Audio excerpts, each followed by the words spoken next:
출애굽기 10장 1절서부터 11절까지의 말씀과 그리고 건너가서 16절서부터 20절까지 두 군데를 제가 읽겠습니다. 여호와께서 모세에게 이르시되 바로에게로 들어가라.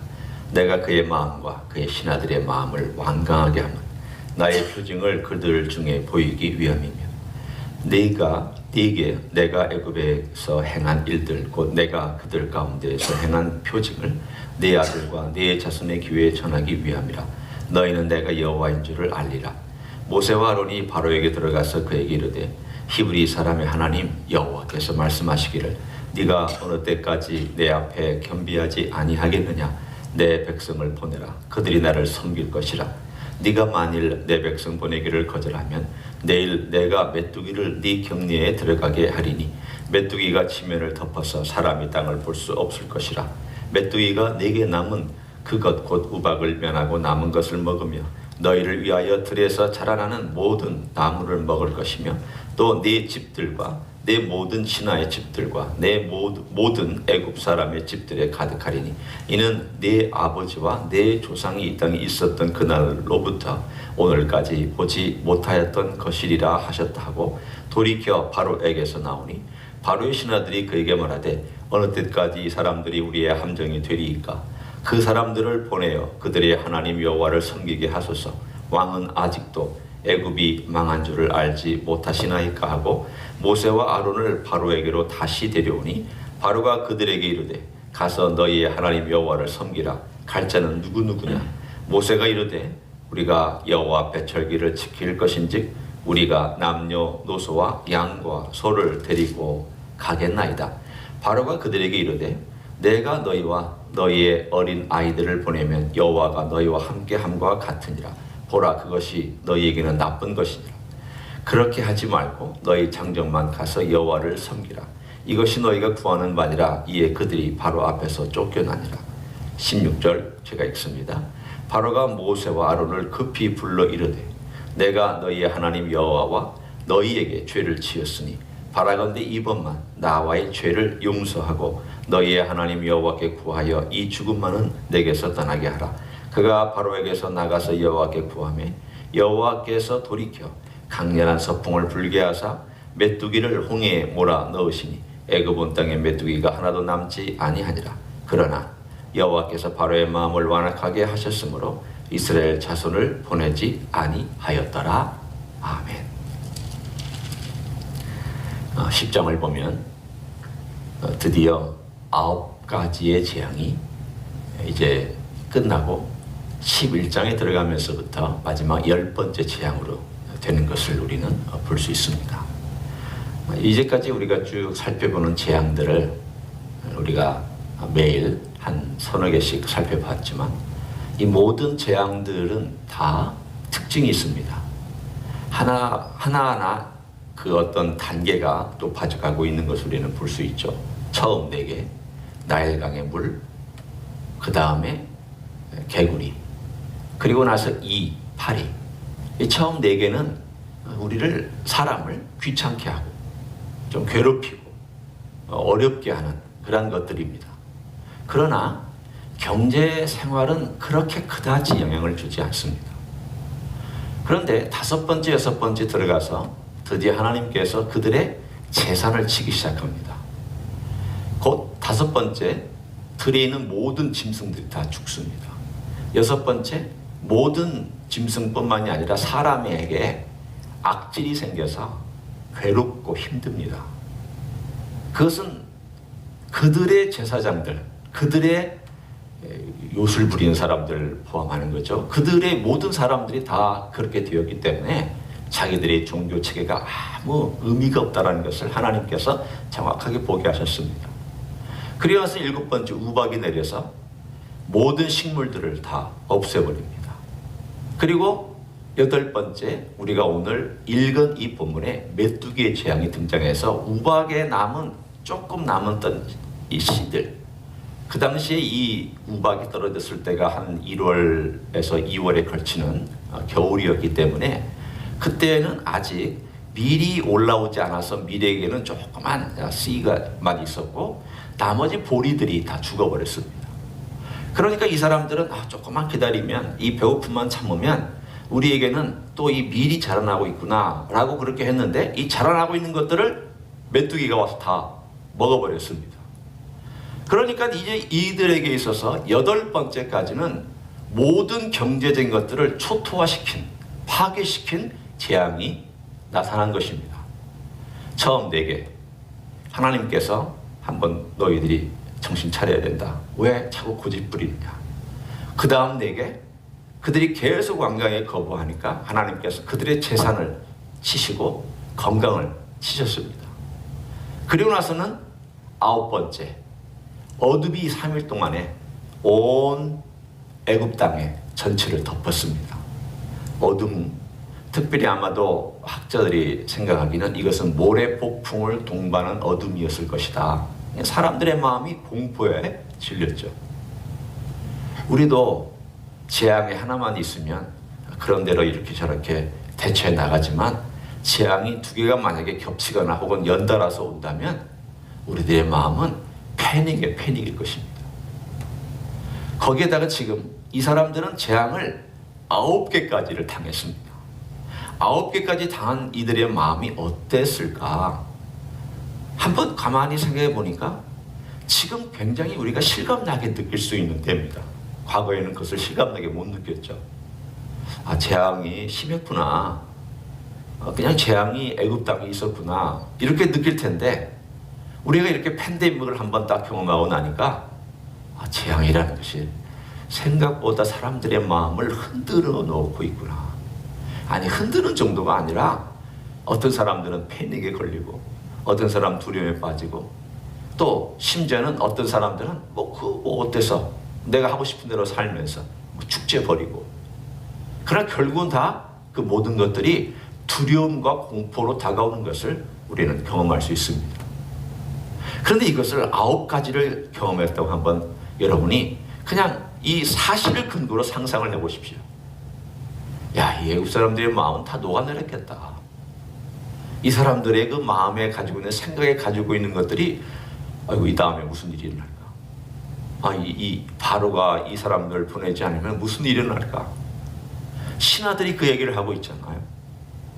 지금 우리 망한 줄 모르십니까? 바로요, 우리가 더 이상 이렇게 고집 피우면 이거 큰일 납니다. 근데 바로의 행동을 보면 참 교묘합니다.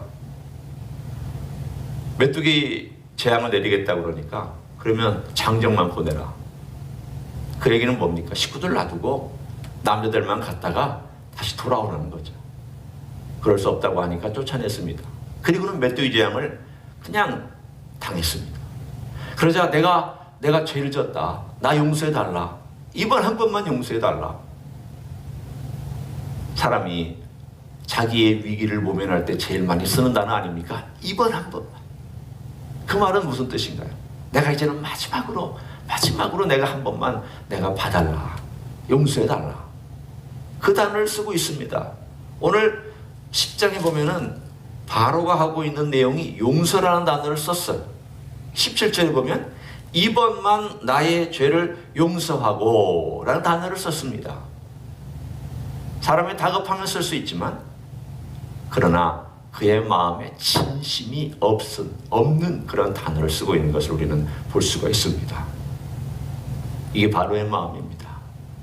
바로는 계속 이렇습니다. 그러자 그들이 결국은 말을 또 안 듣자 하나님께서 마지막 9번째 흑암에 갇히는, 이스라엘은 흑암에 갇히지 않는 그러한 빛이 있었는데 애굽 백성만 흑암에 갇히는 이런 놀라운 기적을 하나님께서 그들에게 보여주셨습니다. 그런데 흥미로운 것이 있습니다. 이제까지 8번째까지는 애굽의 신들하고 다 관련이 되어 있습니다.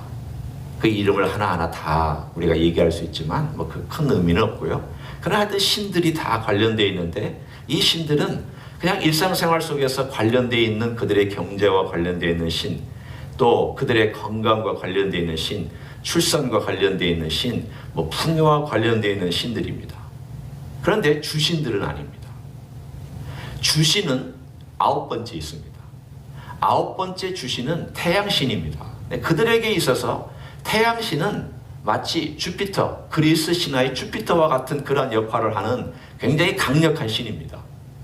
그런데 이 태양이 3일 동안 흑암에 갇혀서 아무것도 하지 못했다라고 하는 것은 이들에게 있어서는 정신적인, 종교적인, 심리적인, 정서적인 충격이었습니다. 우리 신이 아무것도 아니구나. 우리의 종교가 아무것도 아니라는 것을 뼈저리게 느낀 9번째의 재앙. 오늘 거기까지가 하나님께서 우리에게 보여주신 본문입니다. 그럼 하나님께서는 왜 이렇게 하나씩 하나씩 단계별로 긴 기간에 걸쳐서 행하셨을까? 이것이 막 오늘 끝나면 내일 하고 내일 끝나면 모레 하는 것이 아니라 몇 개월에 걸쳐서 일어난 일입니다.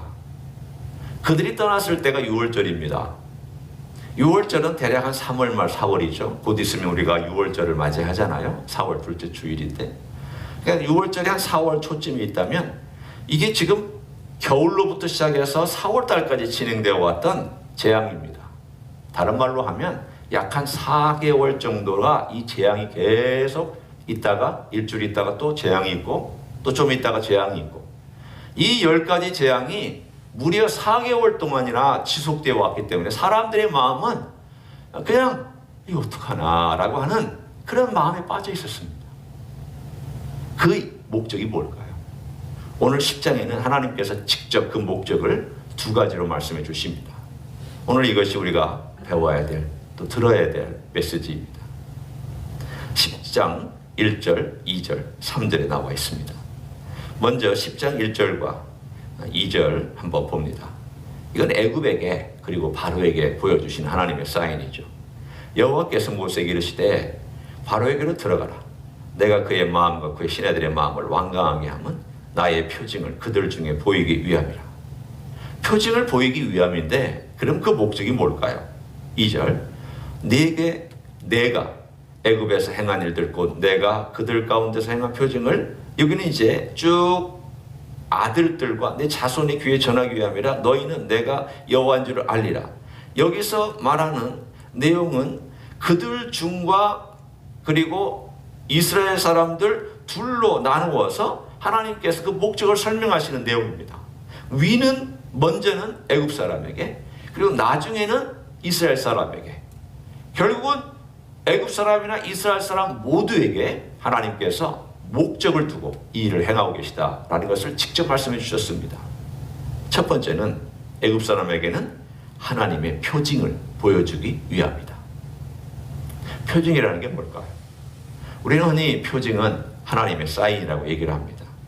이 사인은 결국은 애굽 사람들이 하나님께서 모든 신들보다 뛰어나다는 것을 보여주는 일종의 눈에 보이고 눈으로 보고 귀로 듣고 손으로 만지고 몸으로 경험할 수 있는 그러한 것을 사인이라고 합니다.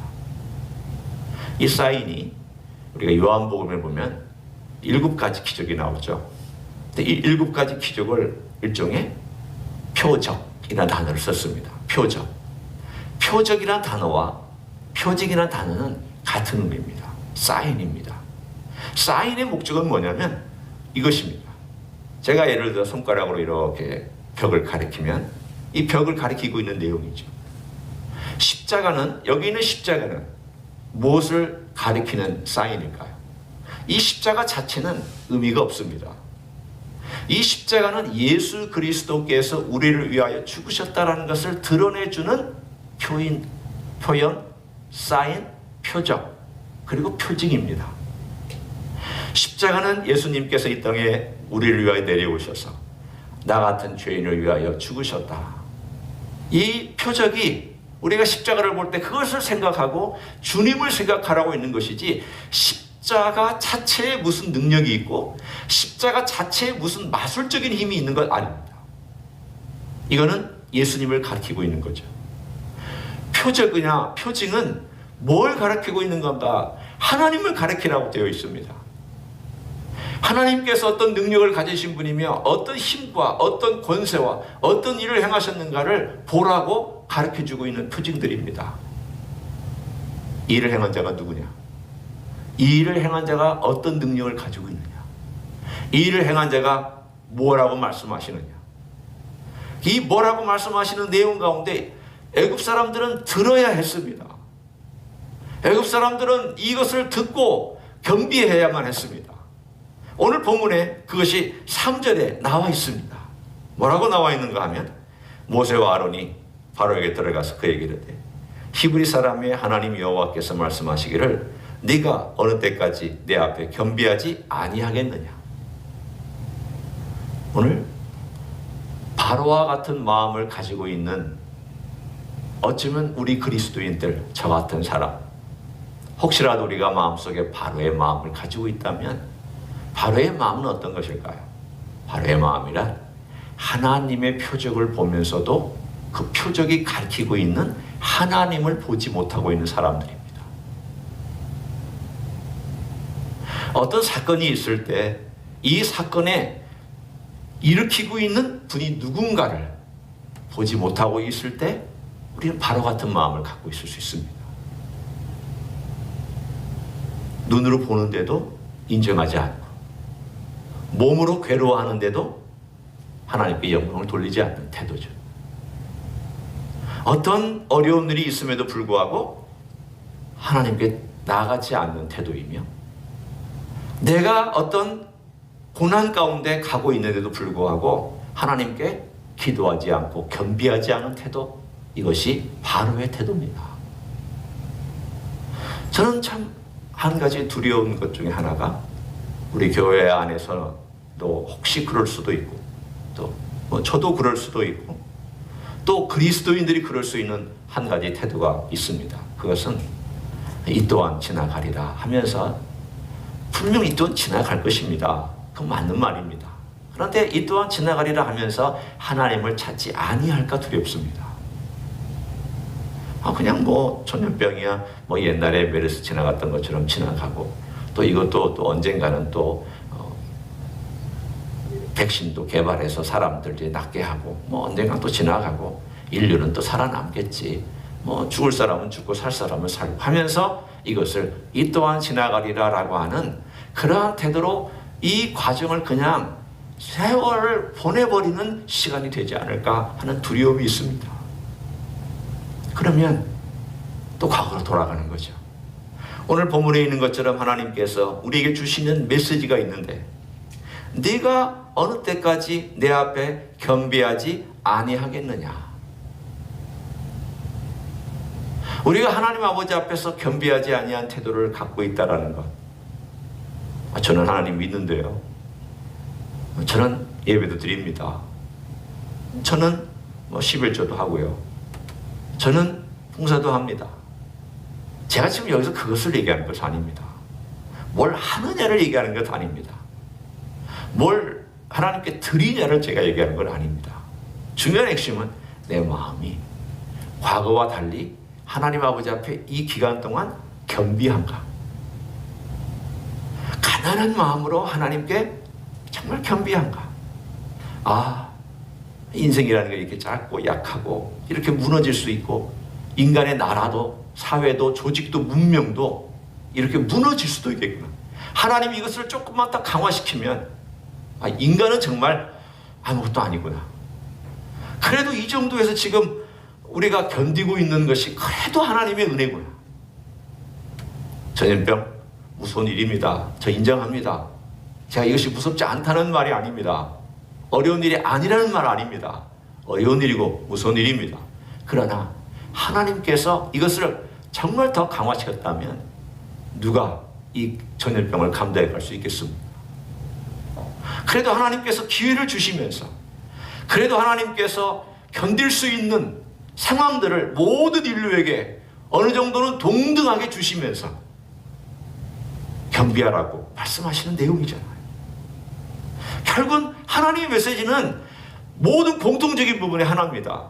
믿는 사람이나 믿지 않는 사람이나 교회를 다는 사람이나 또 교회를 잘 섬기는 사람이나 누구에게나 하나님이 주시는 메시지는 동일하게 겸비하냐, 내 앞에서 겸비하냐, 내 앞에서 겸손하냐, 내 앞에서 함부로 살지 않겠느냐, 누가 주인이냐, 누가 왕이냐, 누가 이 세상을 다스리며 누가 역사를 다스리느냐, 누가 이 모든 것들을 주관하는 분이냐, 인간이냐 나야. 인간의 과학이냐 의학이냐 나냐, 인간이 가지고 있는 문명이냐 아니면 하나님이냐 주님이냐, 이거에 대해서 주님께서 질문하고 있는 내용입니다. 이 질문 앞에 아무것도 아니라고, 나는 정말 아무것도 아니라, 우리 인간은 아무것도 아니라 겸비하게 고백할 수 있는 이 기간이 될 수만 있다면, 우리에게 지난 3월 달부터, 미국은 어느 정도 3월부터 시작했죠. 3월, 한 4월, 언제까지 모르지만 5월까지 예를 들어 간다고 한다면, 이 2, 3개월 동안 혹은 4개월 동안 우리가 견뎌야 될 이 과정이 오히려 괴롭지만, 힘들지만, 외롭지만, 답답하지만 하나님께 겸손하게 나아갈 수 있는 기회가 될 줄로 믿습니다. 하나님이 주시는 기회입니다. 뿐만 아니라 두 번째 하나님의 목적이 있습니다. 그 목적은 뭘까요? 2절에 나와 있는 이스라엘 백성을 향한 하나님의 목적입니다. 네게 내가 애굽에서 행한 일들, 곧 내가 그들 가운데서 행한 표징을, 그 다음 누구에게 하나님께서 이 목적을 두고 계시는가? 네 아들과 네 자손의 교회에 전하기 위함이라. 너희는 내가 여호와인 줄을 알리라. 하나님께서 이 기적들, 10가지 기적들, 이 표징들을 쭉 보여주신 이야기를 그 세대가 듣고 그 세대가 그것을 경험하게 합니다. 그러면 그 다음 세대는 그것을 경험하지는 않아요. 그러나 다른 형태의 환경 속에서 다른 일들을 경험하며 살 것입니다. 그러나 이 10가지 재앙과 또 앞으로 홍해를 건너가는 이 모든 것들이 왜 중요할까? 하나님께서 하나님을 가르치는 방법으로 사용하십니다. 하나님, 그분이 누구신가를 배우게 만드시고 마음을 겸비하게 한 다음 하나님께서 어떻게 그 과정 속에서 하나님의 백성을 빚어가셨으며 하나님께서 어떻게 교회로 깨어나게 하셨느냐, 이 과정을 지나면서 하나님께서 교회에 있는 사람들을 정금처럼 빛나게 만드셨느냐, 그리고 하나님께서 이 모든 세상의 사람들을 움직이시는 가운데 하나님이 역사하셨다, 하나님이 우리의 가정을 도우셨다, 하나님이 나를 도우셨다, 하나님께서 믿는 사람을 돕겠다고 약속하신 그 약속과 임마누엘의 하나님, 애굽에는 어둠이 있었지만 이스라엘에게는 빛이 있었던 것처럼 빛 대신 하나님께서 우리와 함께 하신다. 이러한 이야기들을, 내가 경험한 이야기들을 전하라고 오늘 하나님께서 우리를 보호하셨다고 하는, 하나님이 우리를 보호하시고 인도하시고 하나님의 사랑으로, 하나님의 빛으로, 하나님의 능력으로 우리를 덮고 계시다라고 하는 이것을 체험하게 만들어주시는 과정으로, 그리고 전하는 과정으로 만들어주고 계십니다. 오늘 여기에 있는 이 사실이 두 가지의 목적입니다. 하나는 하나님 아버지 앞에 겸비하고 있느냐, 하나님이 부르시는 소리, 하나님이 흔드시는 소리 앞에 너희는 겸비하냐, 하나님이 어쩌면 마지막 교회들을 흔들어 깨우는 이 과정 속에 너희는 겸비하냐. 두 번째는 이 과정 속에서 하나님이 우리를 사랑하시고 보호하시고 인도하시는 그 은혜 앞에 너희는 경험하며 감사할 줄 아느냐, 노래할 줄 아느냐, 자식들에게 절할 줄 아느냐, 그리고 너희들의 이 신앙이 고백할 줄 아느냐. 이 두 가지를 하나님께서 우리에게 배우게 만들어 주십니다. 오늘 하루 동안 우리에게 주어진 귀한 시간, 하나님 아버지 앞에서 우리가 배울 수 있기를 원합니다. 하나님께서 사랑으로 배우게 해주실 때가 좋은 거잖아요. 하나님께서 기회를 주시면서 그래도 옆으로 툭툭 치고 또 앞에서 끌어주시고 뒤에서 밀어주시면서 배워라.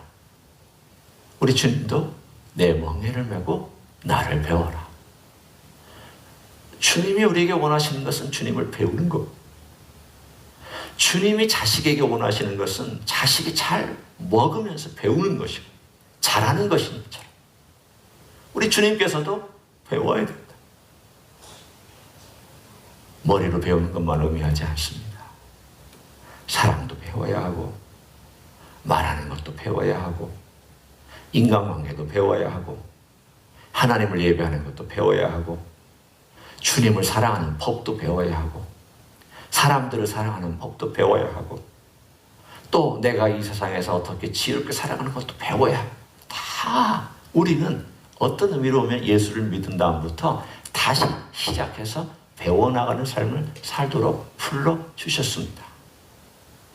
이 좋은 기회에 예수님을 많이 배우는 여러분 되시기를 우리 주 예수 그리스도의 이름으로 간절히 축원합니다. 기도하겠습니다.